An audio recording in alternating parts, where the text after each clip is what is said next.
Ini mendengarkan firman Tuhan. Oke.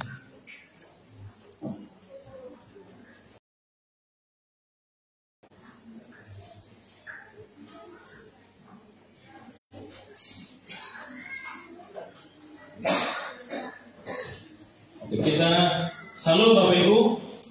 Salam. Kita akan belajar tentang karakter Kristus. Hari ini kita belajar tentang karakter Kristus, yaitu melayani. Ya, kita akan belajar dalam bagian ini tentang melayani. Bagaimana melayani, apa itu pelayanan, dan siapa yang melayani, apakah saya melayani, bagaimana cara saya melayani. Kita akan belajar dari karakter Kristus tentang melayani. Ya, kita membuka dalam kitab Markus, Injil Markus pasalnya yang ke-10, ayat 35 sampai dengan ayatnya yang ke-45. Saya jemput Bapak Ibu untuk bangkit berdiri.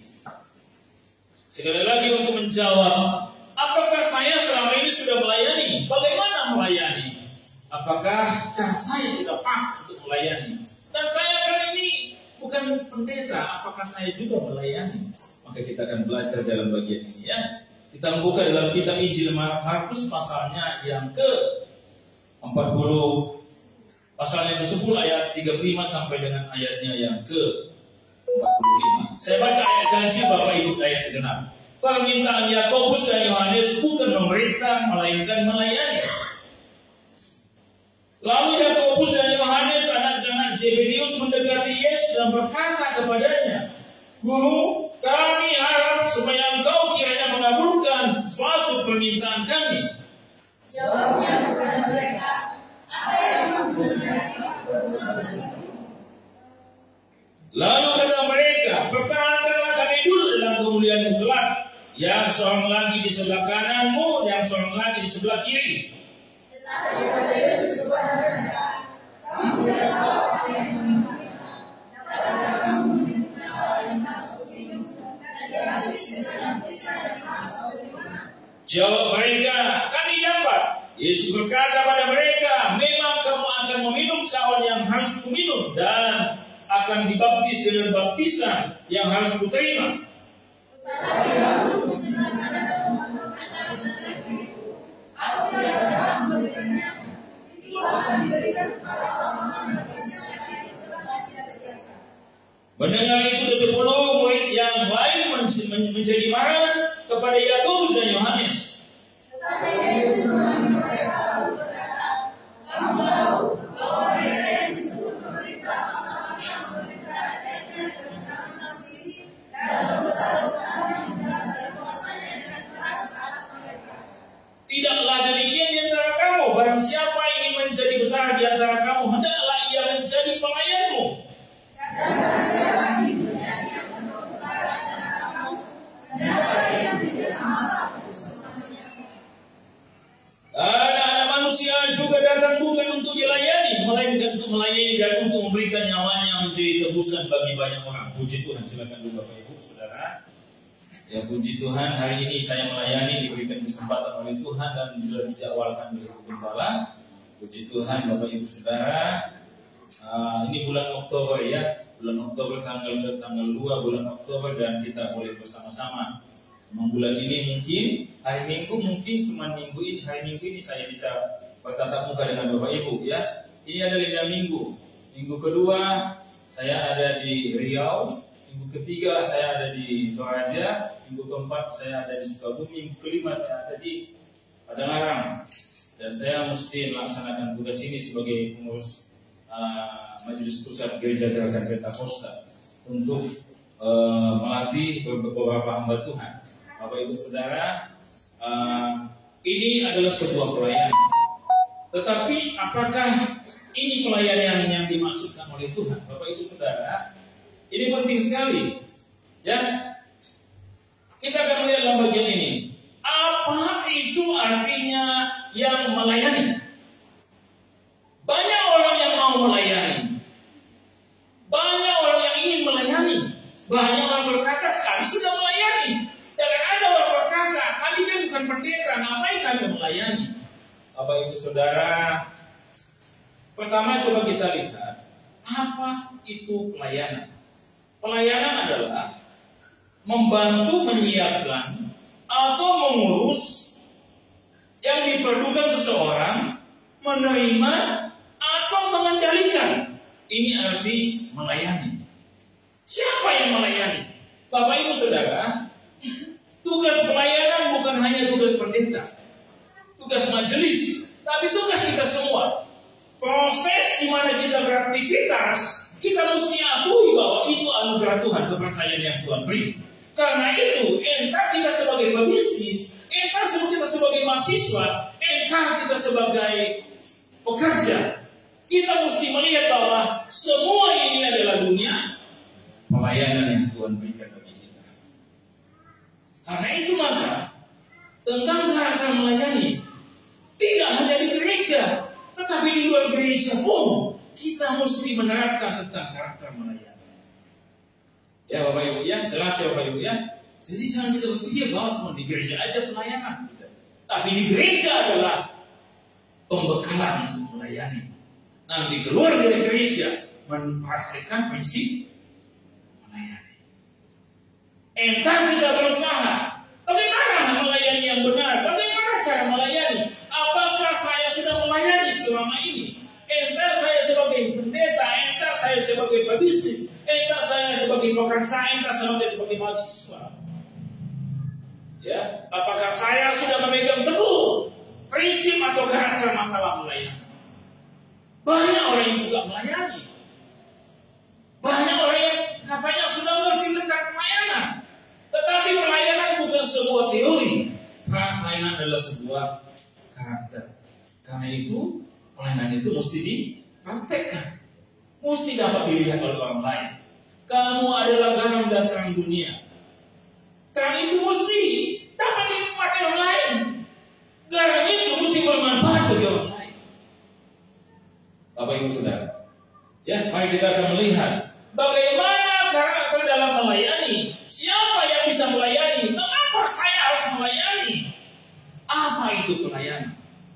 Ya, tema kita hari ini adalah memiliki karakter melayani. Bagaimana orang yang memiliki karakter melayani Tuhan? Bagaimana penjelasan Tuhan Yesus dalam konteks Alkitab yang kita baca ini? Ya, Bapak Ibu Saudara,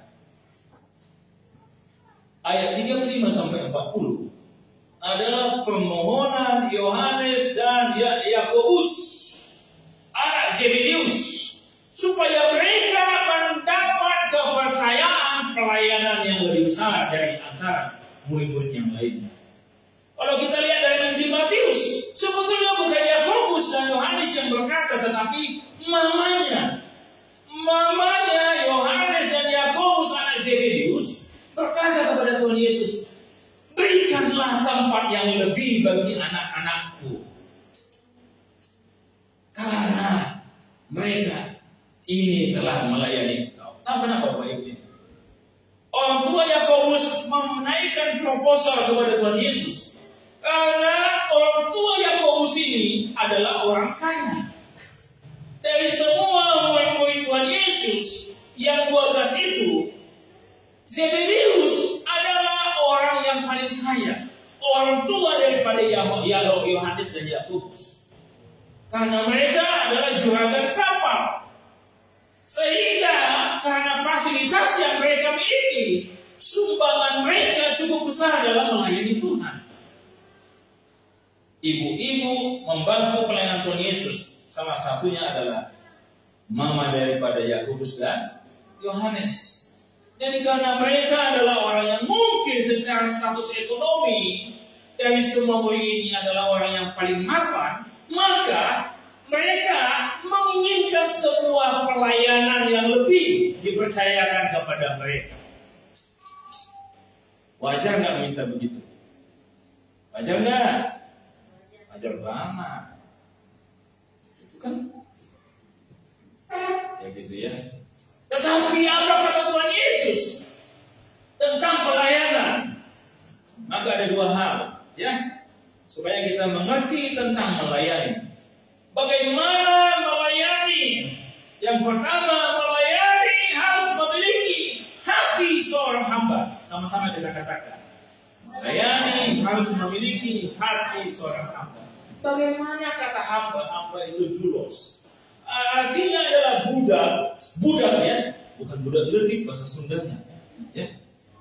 Doulos itu artinya seseorang yang tidak memiliki hak atas dirinya. Dia telah dibeli oleh tuannya, mengerjakan apa yang dimau oleh tuannya. Itu adalah budak. Dia tidak bisa meminta upah sepeser pun. Dia hanya bisa taat kepada apa yang diperintahkan oleh tuannya. Sekalipun dia lagi makan, ketika diperintahkan melakukan tugas, maka dia harus meninggalkan meja makan. Sekalipun dia sedang tidur, kalau dikatakan budak, hamba, maka dia harus bangun ketika dia sedang mengantuk. Inilah hamba. Ya, Bapak Ibu Saudara, beda zaman sekarang kan gitu ya, kadang-kadang ya mau ibadah masih ngantuk kan gitu ya. Nah, ini nggak punya hamba. Kalau hamba, ibadah, mau ibadah hari ini, saya mesti berangkat. Haleluya. Ini kalau hamba seperti itu, mari kita coba pelajari dalam bagian ini. Bapak Ibu, ayat 43 sampai 44 ya. Jadi orang tua Yakobus ini adalah orang yang lumayan pada saat itu. Jadi mereka menginginkan kalau boleh kasihlah kepercayaan yang lebih. Tapi Tuhan Yesus katakan tentang melayani. Melayani itu bukan masalah materi, bukan masalah harta, bukan masalah talenta, bukan masalah jabatan, bukan masalah kedudukan, tetapi apakah ia memiliki hati seorang hamba. Artinya hati yang taat, siap melaksanakan, tidak memilih-milih, tidak terpaksa, tidak menuntut upah. Itu adalah seorang hamba. Dan seorang hamba pada masa itu tidak boleh tinggal di rumah tuannya. Dia punya tempat di luar rumah tuannya. Inilah seorang hamba. Ketika menghadap tuannya dia mesti berlutut. Itulah adalah seorang hamba pada masa zaman Tuhan Yesus. Sehingga Tuhan Yesus mengatakan bahwa jikalau ini melayani harus punya hati seorang hamba. Siap diatur, taat, tulus hati, rela hati, ringan hati. Bapak Ibu Saudara, coba kita lihat ayat 42, sama-sama kita baca. 1, 2, 3. Tetapi Yesus manggil mereka dan berkata, kamu tahu bahwa mereka ini sebagai bangsa-bangsa memerintah rakyatnya dengan tangan besi, dan pengusaha-pengusahanya menjalankan kuasanya dengan ini disampaikan oleh Tuhan Yesus ingin membandingkan tentang pelayanan yang dilakukan orang-orang yang tidak beriman kepada Tuhan Yesus Kristus. Mereka mencari sesuatu dengan kekerasan. Mereka mencari sesuatu dengan tangan besi. Tetapi nilai pelayanan Tuhan Yesus berbeda. Bacakan. Tidaklah demikian di antara kamu. Di luar sana boleh melakukan pelayanan yang seperti itu. Tapi murid-murid Tuhan Yesus, gereja Tuhan tidak boleh seperti itu. Demikian di antara kamu. Barang siapa yang ingin menjadi besar di antara kamu, hendaklah menjadi pelayan atas semua orang. Bapak Ibu, saudara yang saya kasih dalam nama Tuhan Yesus. Tuhan Yesus tidak menonjolkan masalah hati di dalam bagian ini, tetapi yang bukan nilai hamba. Karena itu Bapak Ibu Saudara, kalau saya penerima tamu atau apapun dia, saya menganggap bahwa kita ini sama-sama melayani Tuhan. Choir, singa, pujian, musik, firman, semuanya, dan dia tidak akan memilih-milih dalam melayani. Haleluya. Enggak cuma kalau naik di atas ini, yang namanya melayani. Di pekerjaan pun melayani. Enggak dilihat gembala, tapi Tuhan lihat. Haleluya. Menjadi hamba atas semua orang. Ya. Artinya orang yang mau melayani, karakter melayani, dia harus siap melayani semua orang. Jadi hamba atas semua. Apa Kristus. Lukas pasal 17 ayat 10. Coba kita baca. Lukas 17 ayat 10 sebagai ayat referensi.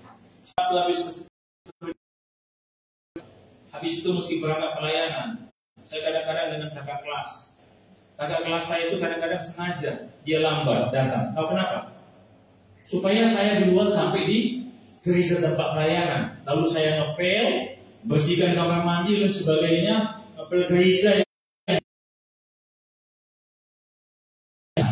Melihat apa yang saya kerjakan. Ada sampah, saya nggak menghindar. Ada sampah di depan, saya menghindar. Enggak, justru saya mesti jemput sampah itu. Kenapa? Karena memang ini pelayan. Siapa pelayan Tuhan? Kapan dan di mana? Dengan sukacita, nggak terpaksa. Bukan mencari panggung, tetapi mencari budi, mencari jiwa dan memuliakan. Pelayanan bukan sebuah pilihan, tapi sebuah kepercayaan. Ya, melaksanakan pelayanan. Emosi. Saya sedang melayani Tuhan. Bayangkan Bapak Ibu, kalau kerja kepada camat suruh sesuatu, Bapak Ibu coba datang dulu ke rumah saya, melayani ibu saya. Bapak Ibu serius enggak? Serius enggak? Kalau camat yang meminta, serius. Apalagi Tuhan. Tuhan itu di atas Pak Camat, jauh dan tidak terjangkau. Bapak Ibu, karena itu setiap detik pelayanan, entah pelayanan kepada suami, kepada istri, kepada anak, kepada pelanggan, dalam pelayanan di gereja, pelayanan apa saja, dalam usaha dan pekerjaan, lakukan dengan sungguh-sungguh, dengan serius. Ya. Jangan memandang bahwa dia legenda, dia nggak punya apa-apa. Bapak Ibu Saudara, ini pelayanan.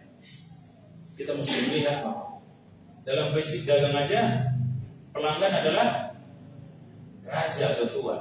Ya, itu penting sekali. Ya, melayani harus dengan gambar, dengan tanggung jawab, senang, taat, ringan hati, tidak terpaksa, fokus kepada tugas, bukan fokus kepada upah. Seseorang bertanya kepada saya, bagaimana saya mau diwawancarai? Saya ditanya, minta upahnya berapa? Mau bantu saya bagaimana menjawabnya? Katakan, kalau memang kau minta bantuan saya jawab ini. Jangan minta upah. Ya, mintalah bekerja. Kalau memang kau sulit untuk melakukan, ada yang seperti itu. Ya. Kadang saya lihat kalau ada acara khusus, misalnya perstabunan tahunnya, itu dompet yang terbuka. Ketika ada orang nari-nari di depan, muncul maju ke depan, sumbang uang, sumbang apa? Tapi kalau ada pekerjaan Tuhan, sulit sekali buka dompetnya. Ini ada orang nyanyi, langsung maju ke depan. Bapak Ibu Saudara, ini penting, basic pelayanan. Ya, mari kita lihat. Tidak terpaksa melakukan yang terbaik meskipun tidak diawasi. Ini adalah prinsip kehambaan. Ini mahasiswa-mahasiswi SMP. Prinsip kehambaan apabila tertanam di dalam hati, tidak ada kita melakukan yang nomor 2, apalagi yang nomor 3. Kita mesti melakukan yang nomor 1. Ini prinsip kehambaan. Kalau dia masih melakukan yang nomor 2, berhabis bisa. Masa di gereja untuk memuji Tuhan? Sulit. Kalau di rumah nggak bisa mengantuk. Ketika menyanyi, memuji, ketika menyanyi itu. Masa di gereja Bapak Ibu mengantuk ketika memuji Tuhan? Apalagi ketika dengan korban. Nggak ada prinsip melayani. Namanya melayani prinsip kehambaan. Kalau aku belum bisa begitu, berarti belum melayani dengan prinsip kehambaan. Berarti belum betul melayani Tuhan. Masih melayani dirinya sendiri sulit. Aku mau melayani Tuhan segala sesuatu. Kalau kita prinsip melayani, maka kita mesti melakukan yang terbaik. Kalaupun tadi dengan suami berantem, waktu berangkat pulangnya sambut dengan senyum. Karena ini orang yang saya Bikin juga istri, suami. Begitu, ini prinsip melayani. Dengar khotbah di gereja, praktekkan dalam keluarga, praktekkan di pekerjaan, praktekkan di usaha. Saya ini melayani. Lalu siapa? Semua kita seharusnya hamba Tuhan. Amin. Kenapa?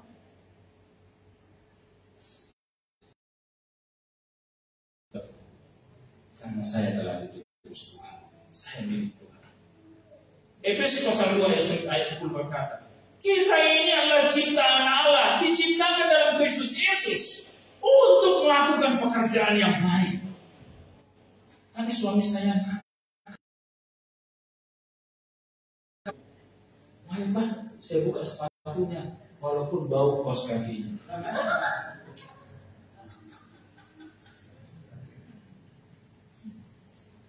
Baulah seharian dipakai.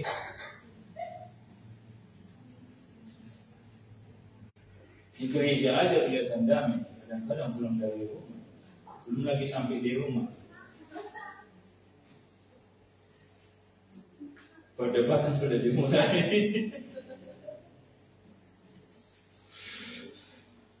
Pemasangan